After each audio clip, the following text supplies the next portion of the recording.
Hello and welcome to April Thrift Art. I'm your host, April.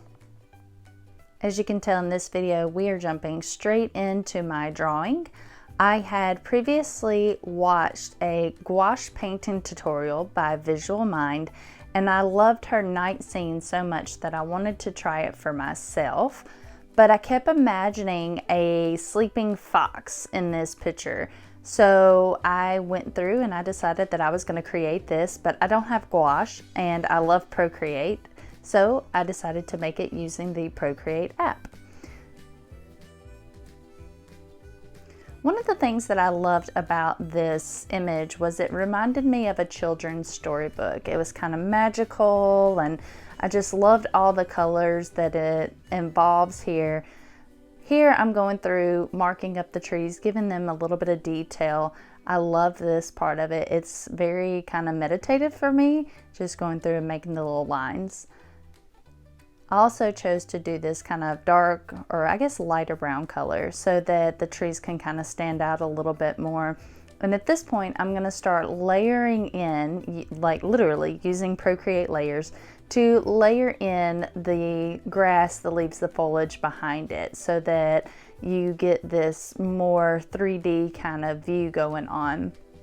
I'm also being careful to work around and make sure that I have room for the fox that I plan to add in this picture.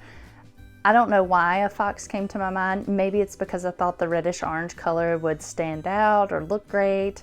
I don't know, but like I said, as I was watching the tutorial that I will link below, I just kept picturing a fox in that spot. So here I was thinking I've never really drawn a fox before. So I went ahead and looked up a different tutorial on how to draw it and loosely followed the guidelines. I was really just looking to see the shapes, not really mimic exactly what they were doing. And so keeping with it, I just kept going, pausing the video occasionally to kind of get my feel for it, lift some ideas, and create. The video tutorial that I am using for the fox is how to draw a fox sleeping from the YouTube channel How to Draw Animals. I will have that link in the description below. Like I said, these are things that I haven't ever really drawn before, not really a style that I've dove into, but it keeps catching my attention. I love it, so I decided, what the heck, I'm gonna try it. The best thing that I love about Procreate is that I can try all these different styles and I don't have to go out and spend a bunch of money on new art supplies. So like I said, I typically have acrylic and watercolor paints. I don't have gouache. I've never used gouache. From my understanding, gouache is a very hard medium to learn how to use, but once you learn how to use it, you're gonna love it. Well, I don't have the space just yet, so whenever I get my official art studio space, I do plan to buy gouache. I can't wait to try it out. In the meantime though, I'm perfecting this style and just kind of making it my own. I find the biggest thing that I struggle with is really trying to focus in on what my style is. I don't have one particular style. I like to try a bunch of different things and I like to do it based on my mood. There's times where watercolor suits my mood perfectly well. There's times where I need Procreate because I need to just let loose. And there's times where acrylic or music or sewing or crafting suits my style. So I don't find myself having one distinctive style, at least not yet. That may come in the future, but I'm not really stressing over it. I know when I posted this image, someone asked me, how did I learn this style? How did I develop this style? I go through and when I find something that catches my attention, I save it.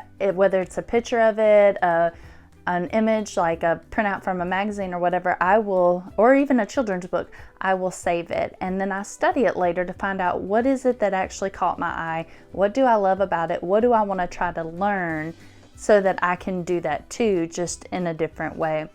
And so I'll go through, I have a box of things, children's books and stuff like that, and images that I look through and I pull from them. Is it the colors? Is it the line work? What exactly is striking my fascination here? And then I will go through and kind of make it my own. So like this one with her tutorial, like I said, I kept watching her do it, but I kept seeing this fox, and in hers she didn't put a fox. And I'm like, well, I got to do it because I want this fox.